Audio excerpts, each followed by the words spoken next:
the harvest of your righteousness. Okay, 10ஆம் வசனம். விதைக்கிறவனுக்கு விதையையும் புசிக்கிறதற்கு ஆகாரத்தையும் அளிக்கிறவர் உங்களுக்கு விதையை அளித்து அதை பெருக பண்ணி உங்கள் நீதியின் விளைச்சலை வர்த்திக்க செய்வார். தேவனுக்கு எங்களால் ஸ்தோத்திரம் உண்டாவதற்கு ஏதுவாய் இருக்கும் மிகுந்த உதார குணத்திலே நீங்கள் எவ்விதத்திலும் சம்பூர்ணம் உள்ளவர்கள் ஆவீர்கள். இந்த தர்ம சகாயமாகிய பணிவிடை பரிசுத்தவான்களுடைய குறைவுகளை நீக்குகிறதும் அல்லாமல் அநேகர் தேவனை ஸ்தோத்தரிப்பதினாலே சம்பூர்ண பலனுள்ளதாயும் இருக்கும். அவர்கள் இந்த தர்ம சகாயத்தினால் ஆகிய நன்மையை அனுபவித்து நீங்கள் கிறிஸ்துவின் சுவிசேஷத்தை கீழ்ப்படிதலோடே அறிக்கை இட்டிருக்கிறதின் நிமித்தமும் தங்களுக்கும் மற்ற அனைவருக்கும் நீங்கள் உதாரத்துவமாய் தர்மம் செய்கிறதின் நிமித்தமும் அவர்கள் தேவனை மைமைப்படுத்தி உங்களுக்காக வேண்டுதல் செய்து தேவன் உங்களுக்கு அளித்த மிகவும் விசேஷித்த கிருபை நிமித்தம் உங்கள் மேல் வாஞ்சையாய் இருக்கிறார்கள். தேவன் அருளிய சொல்லி முடியாத ஈவுக்காக அவருக்கு ஸ்தோத்திரம். சோ இந்த அதிகாரம் கொடுக்கறத பத்தி பவுல் எழுதுறாரு. நமக்கு கீ வசனம் என்னன்னா 2 கொரிந்தியர் 9ஆம் அதிகாரம் 7ஆம் வசனம். அவனவன் விசனமாயும் அல்ல கட்டாயமாயும் அல்ல தன் மனதில் நியமித்தபடியே கொடுக்க கடவன். உற்சாகமாய் கொடுக்கிற இடத்தில் தேவன் பிரியமாய் இருக்கிறார். இன்னைக்கு நம்ம பார்த்தோம் அப்படின்னு சொல்லி சொன்னா காணிக்கை கொடுக்கறத பத்தி பயங்கர ஒரு என்ன சொல்றது மிஸ் அண்டர்ஸ்டாண்டிங் இருக்கு நிறைய பேத்துக்கு. நிறைய பேர் அவங்களுக்கு தெரிஞ்ச மாதிரி என்ன செய்யறாங்க அப்படின்னு சொல்லி சொன்னா டீச் பண்றாங்க இல்லையா. அப்படியெல்லாம் நம்ம நிறைய நம்ம பாக்குறோம். இன்னைக்கு உலகத்துல சபைகள்லயும் பாத்தீங்கன்னா எப்ப பார்த்தாலும் கொடுங்க கொடுங்க கொடுங்க கொடுங்க கொடுங்கன்னு சொல்லியே சபைகள்ல என்ன செய்துட்டு இருக்காங்கன்னா கேட்டுட்டு இருக்காங்க. அப்ப இந்த அதிகாரத்துல அப்போஸ்தலனாகிய பவுல் எதை குறித்து பேசுறாரு அப்படின்னு சொல்லி பாத்தீங்கன்னு சொல்லி சொன்னா தர்ம சகாயம். அந்த வேர்டு பாத்தீங்கன்னா ரொம்ப திட்டமும் தெளிவுமா அவர் அந்த அதிகாரத்தின் ஆரம்பத்திலேயே அவர் சொல்லிடுறாரு பாருங்க. 1ஆம் அதிகாரத்திலே அவர் 1ஆம் வசனத்திலே அவர் சொல்றாரு, பரிசுத்தவான்களுக்கு செய்ய வேண்டிய தர்ம சகாயத்தை குறித்து நான் அதிகமாய் உங்களுக்கு எழுத வேண்டுவதில்லை. பவுல் இந்த இடத்துல சொல்லுகிறது இது கிடையாது. என்னது கிடையாதுன்னா தசம பாகம் கிடையாது. அவர் தர்ம சகாயத்தை குறித்து இங்கே சொல்லுகிறார். இப்ப நிறைய டாக் என்ன ஓடுதுன்னா புதிய ஏற்பாட்டின் காலத்துல வாழ்ற நம்ம தசம பாகம் கொடுக்க வேண்டாம், காணிக்கை கொடுக்க வேண்டாம் அப்படின்னு சொல்லி எல்லாம் சொல்றாங்க.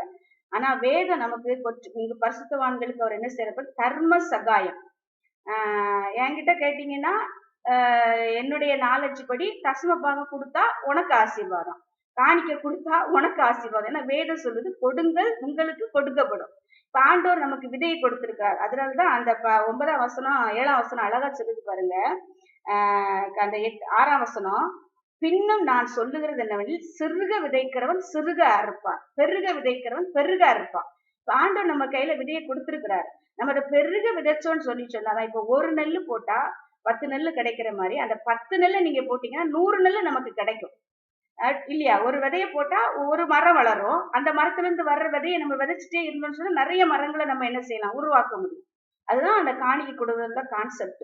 இதை சபையில ஊழியக்காரவங்க எங்களுக்கு காணிக்கை கொடுங்கன்னு சொல்லி கேட்கணும்னு சொல்லி நெசசிட்டி கிடையாது. என்ன பொறுத்த வரைக்கும் நெசசிட்டி கிடையாது. ஏன்னா வேதம் சொல்லுகிறது அதான் அந்த அந்த அந்த வசனத்துல பாருங்க, கடைசியில நம்ம வாசிக்கும் போது அந்த 13ஆம் வசனத்துல அவர் அழகா சொல்றாரு, அவர்கள் இந்த தர்ம சகாயத்தினால் ஆகிய நன்மையை அனுபவித்து நீங்கள் கிறிஸ்துவின் சுவிசேஷத்தை கீழ்ப்படிதலோட அறிக்கையிட்டதின் நிமித்தமும் தங்களுக்கும் மற்ற அனைவருக்கும் நீங்கள் உதாரத்துமாய் தர்மம் செய்கிறது நிமித்தம் அவர்கள் தேவனை மேம்படுத்தி. அப்போ சுவிசேஷம் நம்ம பிரசங்கிக்கிறோம், அதுல இருந்துதான் நமக்கு என்ன செய்யறது கிடைக்கிறது. அப்ப நம்ம சபையில வேற சொல்றது இலவசமாய் பெற்றீர்கள் இலவசமாய் கொடுங்க.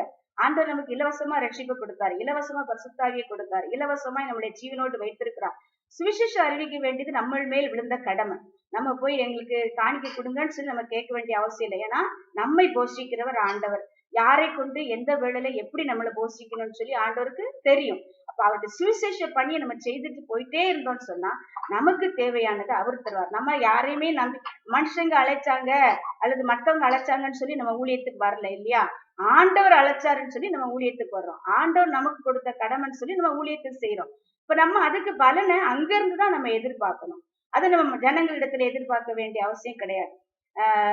எல்லாரும் சொல்லுவாங்க இயேசு கிறிஸ்து வந்ததுக்கு பிறகு நியாயப்பிரமாணம் எல்லாம் ஒளிந்து போச்சு, அந்த தசமபாக காணிக்கை வந்து அப்ளிகபிள் ஆகாது அப்படின்னு சொல்றாங்க. அப்படியானா இயேசு கிறிஸ்து சொல்றாரு, நியாயப்பிரமாணத்தை நான் அதமாக்க வந்தேன் என்று நினைக்காதீங்க, நிறைவேற்ற வந்தேன்னு சொல்றாரு. அவரு பிறந்த உடனே அவங்க அம்மா கொண்டு போய் நியாயப்பிரமாணத்தின்படி புறா கொஞ்சம் கொண்டுட்டு தான் ஆலயத்துக்கு போனாங்க. அவர் புது உடன்படிக்கைக்குரியவர் தான்.